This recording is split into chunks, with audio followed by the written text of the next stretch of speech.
Good morning, my friends. I'm Pastor Ben Hayes from First Baptist Church, Dadeville, Alabama, bringing you our thought for the day on this fantastic Friday. Well, it's Friday for you. It's Thursday for me. I'm pre-recording this because tomorrow's my day off.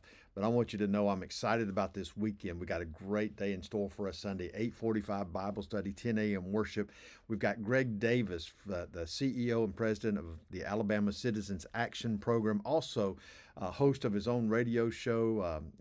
Great guy, going to be coming and sharing with us Sunday morning. So come and join us for that. We got a great day ahead of us. But right now, join me, 1 Corinthians chapter 15, picking up in verse 9. We talked about the gospel yesterday. And Paul is defending his apostleship now because he tells us in verse 8 that he was called as one born out of due time to be the apostle of Jesus, the missionary to the Gentiles. And then look at what he says in verse 9. For I am the least of the apostles, who am not worthy to be called an apostle, because I persecuted the church of God. Now, let me tell you something here.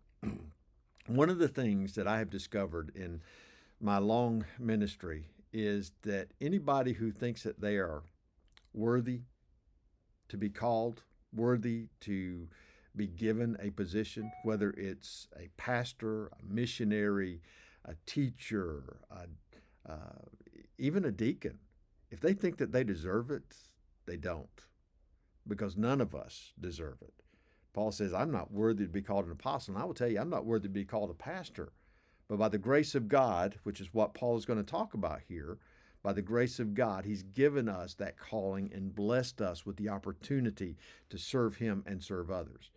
And listen, Paul's reason is he says, look, I'm not worthy because I persecuted the church of God. His life was dedicated to getting rid of Christianity. He wanted to stamp out any hope that the gospel would begin to take root in Jerusalem and Israel and around the world. And so he did everything he could to stop these Christians from sharing the hope that God had given to them, that he's given to us. He says, I'm not worthy because of that. But he says, verse 10, but by the grace of God, I am what I am. The same is true for you and me. Listen, it is only by the grace of God that we are here today. Only by the grace of God that we are what we are today.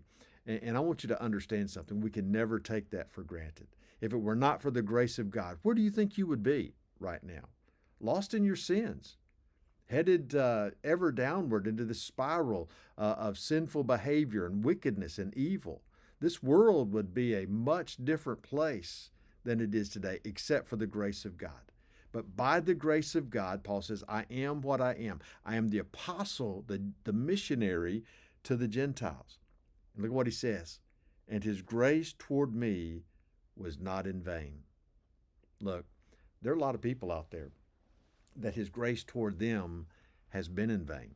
Now that may sound funny, especially for those of us who believe in the sovereignty of God and the omnipotence of God. But here's the truth. Humankind, mankind, is the only part of God's creation that has the ability to say no to God. God can speak to the winds and they'll cease. He can speak to the waves and they'll calm. He could speak to any part of nature and they will respond in an instant in obedience to him. But when God speaks to us, we have a choice. We say yes or we say no. And when we say no, his grace is in vain. And we begin to trample underfoot the blood of his only begotten Son. That's what Paul's talking about here. And Paul says, but to me, his grace was not in vain because I stopped, I listened, I repented, I turned my life around, I gave my heart to Jesus, and I allowed him to lead me into this great mission that he's called us to. Then he goes on. He says, but I labored more abundantly than they all, yet not I, but the grace of God which was with me. Now get this. Grace is not a calling to a life of ease. Grace is not a calling to say, oh, I have arrived and now I can just lay back and wait until Jesus takes me home.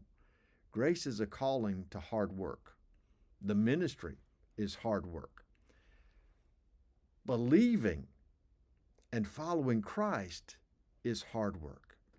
A disciple is one who follows the master so closely that the dust from his feet rises up and covers us. And if we're going to follow Jesus, then we've got to follow him all the way in all that he calls us to do. The grace of God, Paul says, was with me. Can I tell you a secret? It's with you too. Live in it. Rejoice in it. Walk in it. Serve in it. And let the blessings of the Father flow abundantly upon your life.